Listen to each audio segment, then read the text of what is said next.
Hi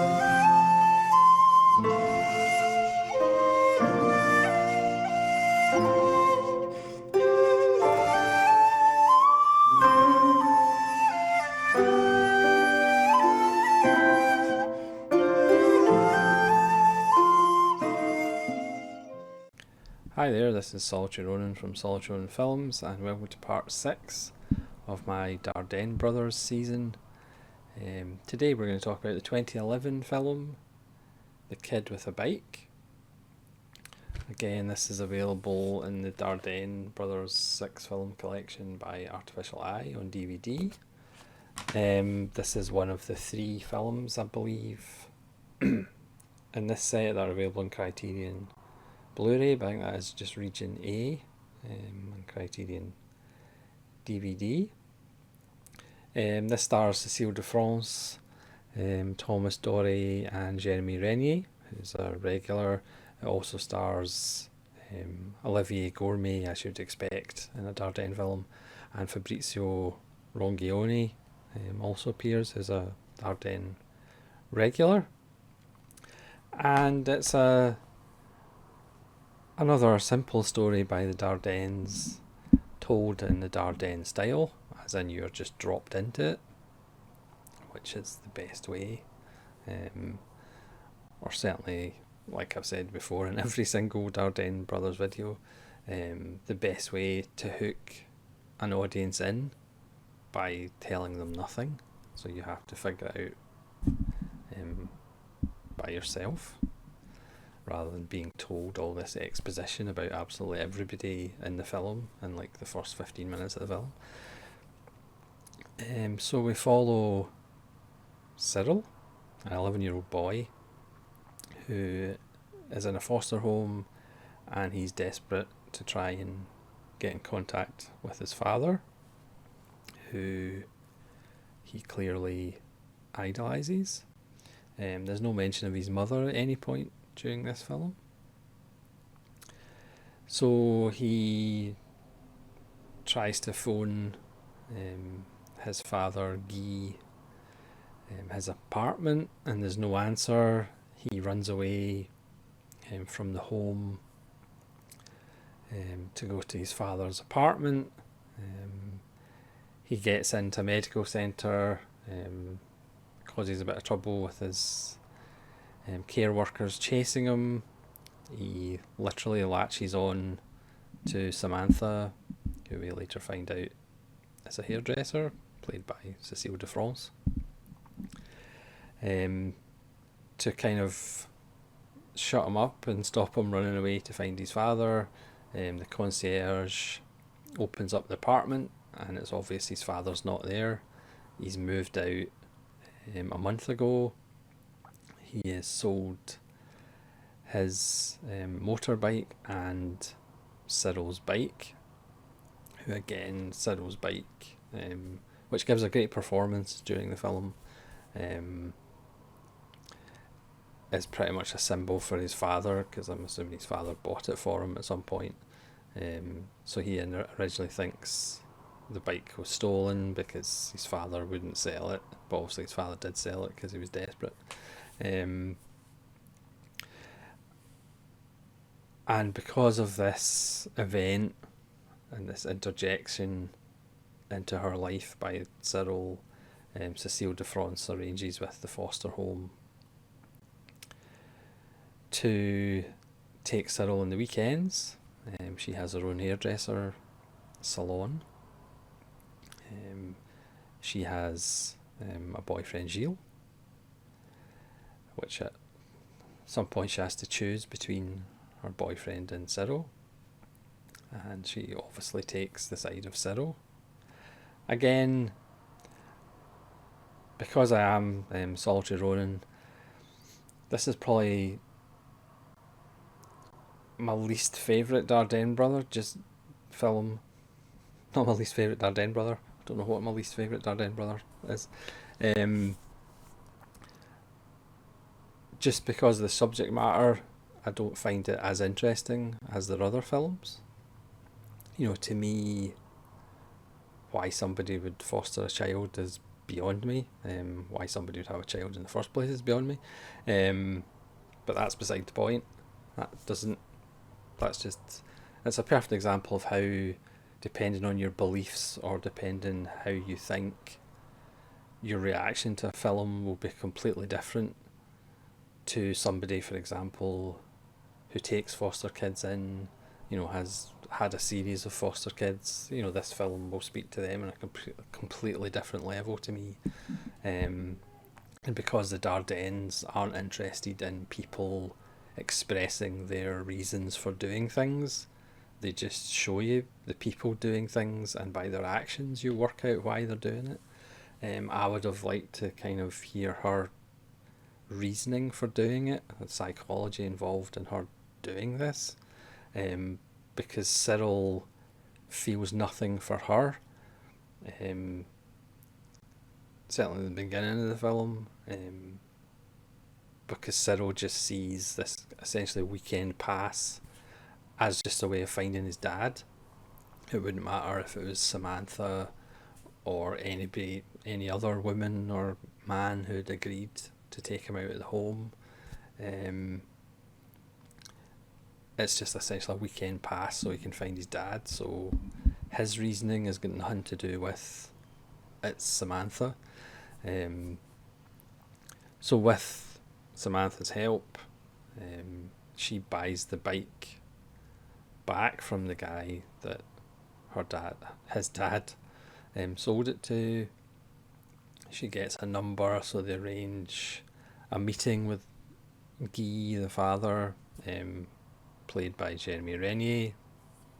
And again, because Renier has played in so many Dardenne films, you can't help but think of the Promesse again, where he played the character Igor, who at least his father, wanted him around and was a part of his life.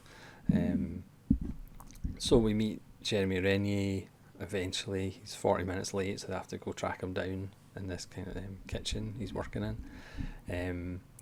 And Jeremy Renier makes it clear, even though he wants Samantha to tell Cyril this, that he doesn't want anything to do with him. He can't handle having Cyril. Again, there's no mention of the mother in the film at any point. But he tells Samantha, having him around stresses him out. He doesn't want anything to do with him. And then she eventually confronts Guy and actually says, you need to actually tell him face to face that you don't want to see him. And strangely enough, me being me, I can understand Jeremy Renier's point of view as far as not wanting anything to do with the child a lot more than Samantha's point of view of sacrificing herself, eventually her relationship with Gilles, for this kid who to Cyril, Samantha means nothing apart from a reason to try and get to his dad. It's a beautiful scene where Jeremy Renier does spend some time with Cyril.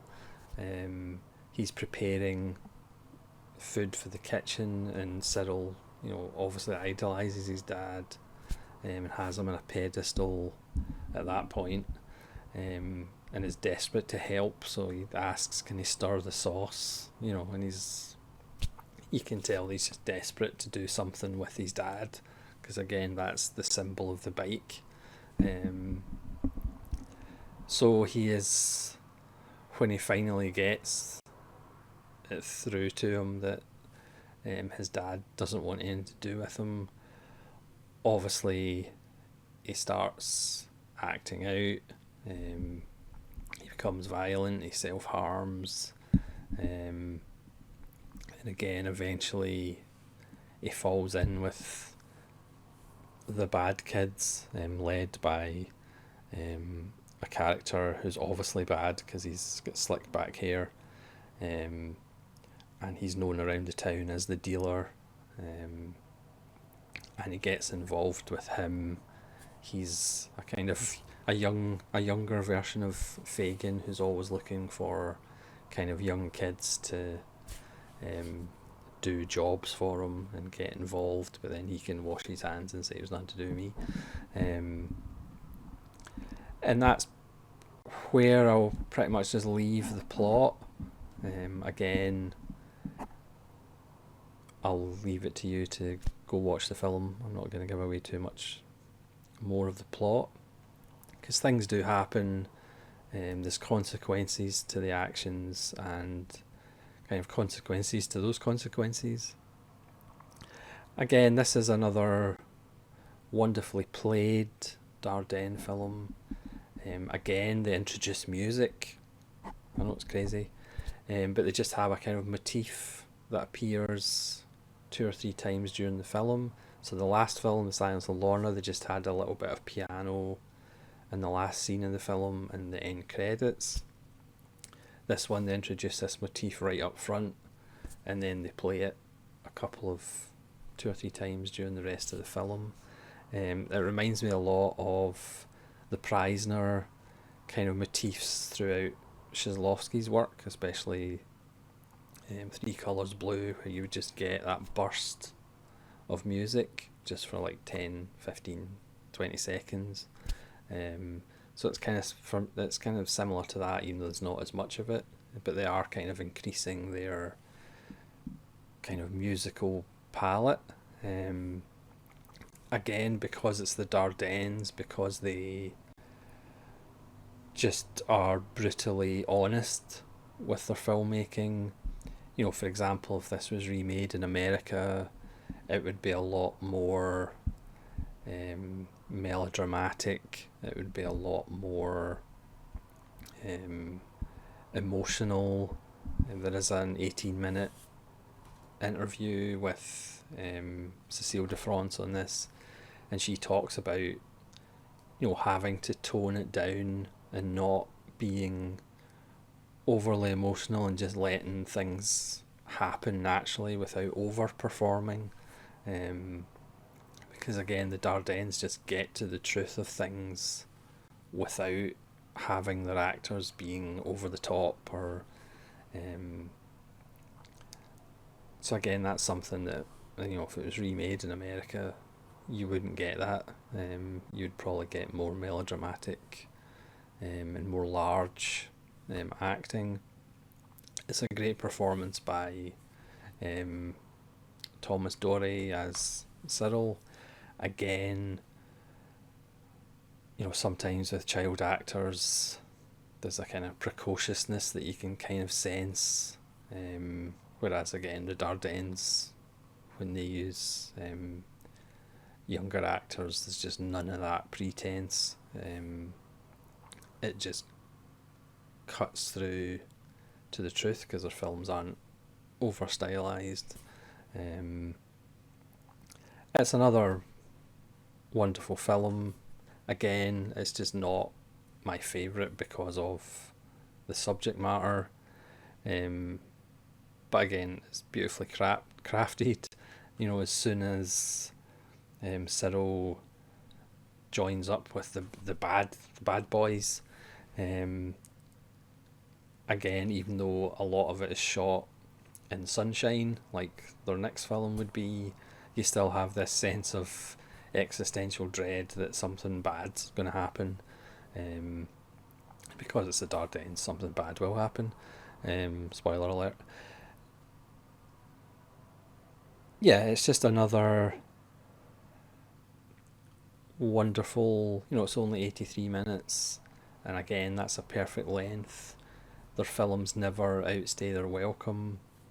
Their films, to me, almost kind of act as palate cleansers. You know, if you've been watching films that are perhaps more down the kind of mainstream avenue, it's just so enjoyable to stick on a Dardennes film and just kind of reset to, oh yeah, this is what proper filmmaking is. Not that mainstream filmmaking isn't proper filmmaking, but you know what I mean. So even when they make a film like this, which the subject matter, to me anyway, and again it's just personal, this might be your favourite Dardenne film, let me know in the comments. But for me, it's not their most interesting just from a personal standpoint, it's still a very well made film and endlessly watchable, and just another really good Dardenne film. So again, you can let me know in the comments below, because I know I'm strange, what you think of the kid with the bike, and the themes of the film. And hopefully you'll join me again for part 7, which will be a Dardenne film that I have seen before. So thanks very much for watching. This is Solitary Ronan from Solitary Ronan Films, saying farewell.